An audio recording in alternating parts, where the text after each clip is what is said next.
नमस्कार, मैं हूं फरहान। नमस्कार, मैं हूं फरहान। आप देख रहे हैं नेक्स्ट 9 न्यूज नेशन। एक गड्ढे में कोई बार बार गिरे, फिर वहीं जाए, फिर वहीं गिर जाए, तो उसकी मदद भगवान भी नहीं कर सकता, यह समझ लीजिए। और यही हाल है इस दौरान कांग्रेस का। बड़े बड़े झटके लगने के बाद भी कांग्रेस को यह अक्ल बिल्कुल नहीं आ रही है कि अब हमें अपनी रणनीति बदल देनी चाहिए। कांग्रेस को लगता है कि यह जो पार्टी है, यदि हम इसकी कमान किसी और को सौंप देंगे तो शायद यह कांग्रेस नहीं रह जाएगी। लेकिन मौजूदा समय में वही स्थिति आ गई है कि अब ये वह कांग्रेस नहीं रह गई है। करीब 2 राज्यों में आपकी सरकार है। केंद्र की सत्ता में काबिज होने में आपको पता नहीं अभी कितना लंबा समय लगेगा। इसका आकलन तो कोई राजनीतिक विशेषज्ञ भी नहीं कर सकता कि अब आप किस दौर में केंद्र की सत्ता पर आसीन होंगे। इतना बुरा हाल है आपका। और आपके खिलाफ जो एक नैरेटिव दे दिया गया है कि गांधी परिवार के अलावा कोई कांग्रेस का अध्यक्ष बनता ही नहीं है, उस नैरेटिव को आप तोड़ने का प्रयास भी नहीं कर रहे हैं। मौजूदा समय में राहुल गांधी को फिर से कांग्रेस का अध्यक्ष बना दिया गया है, यानी कि वह फिर से कांग्रेस की कमान संभालेंगे। 2014, 2019 और मौजूदा अब तक जितने भी चुनाव हुए हैं, सब में राहुल गांधी फ्लॉप नजर आए हैं। लेकिन हमारा कहने का अर्थ यह बिल्कुल नहीं है कि राहुल गांधी काबिल नहीं है। हम भाजपा की उस बोली पर नहीं चल रहे हैं कि राहुल गांधी पप्पू है। लेकिन जब आपको कई बार हार का सामना करना पड़ा, तब आपको नेतृत्व तो बदलना चाहिए था। जब आपके खिलाफ एक नैरेटिव पूरा देश में फैल चुका है कि गांधी परिवार के अलावा दूसरा कोई व्यक्ति अध्यक्ष नहीं बन सकता, तब आपने उस नैरेटिव को तोड़ने की कोशिश नहीं की और फिर से राहुल गांधी को कांग्रेस का अध्यक्ष बना दिया। प्रशांत किशोर एक बहुत बड़े राजनीतिक हैं।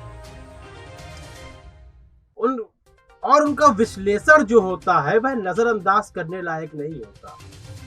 भारतीय जनता पार्टी को इतने शीर्ष तक पहुंचाने में प्रशांत किशोर का ही योगदान है। फिर चाहे पश्चिम बंगाल में ममता बनर्जी के लिए कैंपेनिंग करना हो।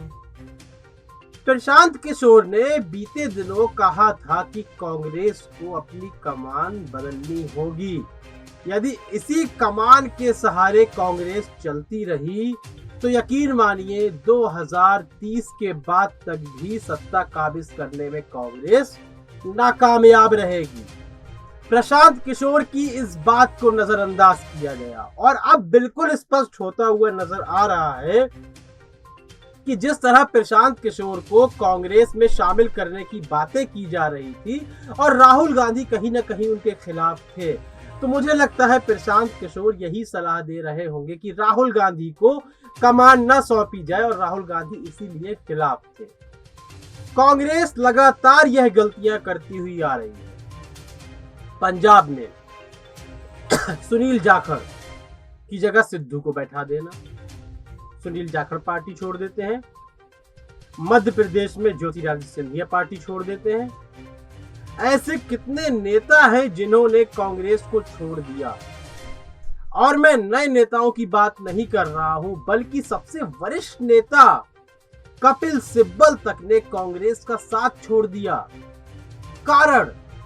कारण यही है अहंकार, कि जो शीर्ष नेता हैं वह बैठकर बात करेंगे किसी भी मुद्दे पर, और जो अंतिम फैसला लिया जाएगा वह गांधी परिवार ही लेगा और किसी का हस्तक्षेप नहीं हो सकता। इसी बात से हार्दिक पटेल भी नाराज थे। उन्होंने भी कांग्रेस का साथ छोड़ा, भारतीय जनता पार्टी का दामन पकड़ लिया। भारतीय जनता पार्टी का घोर विरोध करते थे हार्दिक पटेल की बदौलत ही कांग्रेस 77 सीटें जीतने में कामयाब हुई गुजरात में। और उसी हार्दिक पटेल को नजरअंदाज कर दिया। प्रशांत किशोर की जो सलाह थी उसे नजरअंदाज कर दिया। कांग्रेस के लिए तो यह खुशी का अवसर था कि प्रशांत किशोर जैसा महान व्यक्ति, जो दूरदर्शी व्यक्ति है, वह आपकी पार्टी में शामिल होने आ रहा है, लेकिन आपने ही उसके साथ शर्तें रख दी और उसे पार्टी में शामिल नहीं किया। यह सबसे गलत फैसला है कांग्रेस का इस दौर का। और उसके बाद राहुल गांधी को पुनः पार्टी का अध्यक्ष बनाना उससे भी ज्यादा बड़ा गलत फैसला है। अब आने वाले समय में कांग्रेस की सत्ता राजस्थान से जाएगी, फिर छत्तीसगढ़ से जाएगी। कांग्रेस के हाथ में कुछ नहीं रह जाएगा। आपको क्या लगता है, क्या राहुल गांधी को अध्यक्ष बनाना सही है? क्या कांग्रेस की कमान अब किसी अन्य नेता के हाथ में सौंपनी चाहिए? क्या कांग्रेस की कमान यदि किसी अन्य नेता के हाथ में चली जाती है तो कांग्रेस का सेकुलरिज्म खत्म हो जाएगा? इन सभी सवालों के जवाब हमें कमेंट सेक्शन में अवश्य दें। कार्यक्रम को लाइक करें, ज्यादा से ज्यादा शेयर करें और चैनल को सब्सक्राइब अवश्य कर दें। तब तक के लिए इजाजत दीजिए। धन्यवाद।